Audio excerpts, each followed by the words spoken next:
C'est d'une très belle initiative dont il vient nous parler ce matin. Alexis Voland, bonjour. Bonjour David, bonjour tout le monde. Vous m'accordez cette danse ? Bien sûr, je peux vous accorder cette danse, puisque nous allons danser, nous allons tourner, virevolter aujourd'hui avec du tango C'est chaud en plus. dans les EHPAD. Alors vous allez me dire, mais quelle est cette drôle d'idée ? Eh bien c'est une idée venue tout droit d'Argentine que propose donc Patricia Nardini, qui est en charge de tango et santé avec l'association Tango Barrio. Du coup elle intervient dans les EHPAD. Et là David, vous allez me dire, pourquoi dansons-nous dans les EHPAD ? Mais pourquoi dansons-nous dans des EHPAD, Alexis ? Eh bien, très bonne question, mais c'est pas moi qui vais répondre. On va plutôt laisser Patricia, qui est justement donc en charge de ces ateliers avec tango et santé. C'était aussi m'adresser à un public qui n'a pas forcément toute la potentialité pour bouger, mais qui pourtant a l'habitude de danser, puisque ce sont des générations qui ont dansé. Donc le tango, c'est aussi une musicalité que ces personnes connaissent bien.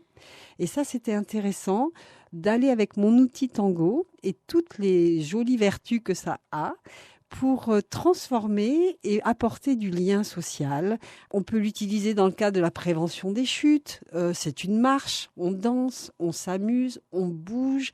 Donc ça s'adresse quand même à des personnes qui sont en situation de perte d'autonomie. Vous vous demandez peut-être pourquoi le choix du tango argentin a été fait. Eh bien, sachez qu'il a de nombreuses vertus. On a 3 musicalités différentes. On a le tango, la valse et la milonga un petit peu plus rapide, avec un même apprentissage qui est une marche sur laquelle on va poser nos pas sur les temps forts de la musique. Ce pas, en fait, du tango, il est un petit peu allongé, ce qui permet de retrouver une mobilité plus assurée dans la marche. Parce que plus on vieillit, plus on rétrécit nos pas, et en général, plus on regarde nos pieds aussi. C'est comme ça qu'interviennent les chutes. Donc, lorsqu'on se redresse, lorsqu'on regarde le monde d'un peu plus haut et qu'on allonge son pas, on prend un petit peu plus d'équilibre et en fait, on va travailler aussi sur cet équilibre. Les ateliers, tango et santé ou encore la danse, c'est bien sûr créateur de liens sociaux, mais pas que. C'est créateur de joie, c'est créateur d'envie. Et puis, je pense que dans ces établissements, c'est important qu'il y ait de l'apport de l'extérieur vers l'intérieur. Parce que forcément, ils vivent un peu en vase clos. Je ne suis pas impactée par l'ambiance du lieu. Quand j'arrive, je suis pime pas lapin. Allez, on met la musique, on s'éclate. Donc, ils adorent.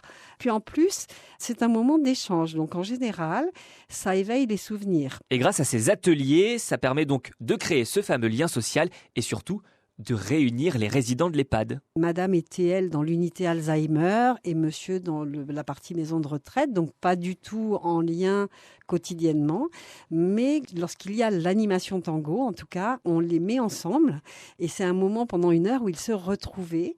Et ça, c'était super parce qu'en fait, il n'était pas question que monsieur danse avec quelqu'un d'autre. Il passait son temps pendant 1 heure debout avec elle, à danser, à suivre les exercices et il se regardait dans les yeux, il se mangeait du regard et c'était hyper émouvant à voir et vraiment chouette Et d'ailleurs, le personnel soignant a qualifié les ateliers tango et santé proposés par Patricia. Une aide-soignante m'a dit, ce qui est formidable avec ces ateliers, c'est qu'on rend la dignité aux gens. Vous venez de l'entendre, c'est super beau pour terminer ce beau message, rendre la dignité aux gens pour tango et santé et surtout grâce à tango et santé et à cette belle idée de Patricia.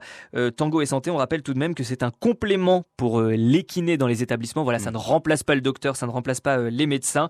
Et si vous souhaitez plus d'informations, eh bien vous pouvez aller sur tangobarrio.com. Et puis on rappelle également que Patricia vient de sortir un livre dans les EHPAD du tango. Justement, vous y retrouverez toutes ces belles histoires. C'est dans toutes les bonnes librairies. Et n'oubliez pas de mettre une rose dans la bouche. Quand vous dansez le tango, c'est très important. Je vais chercher des roses de suite. Merci David Alexis. Pellec. Beau week-end quand même alors. Bon week-end.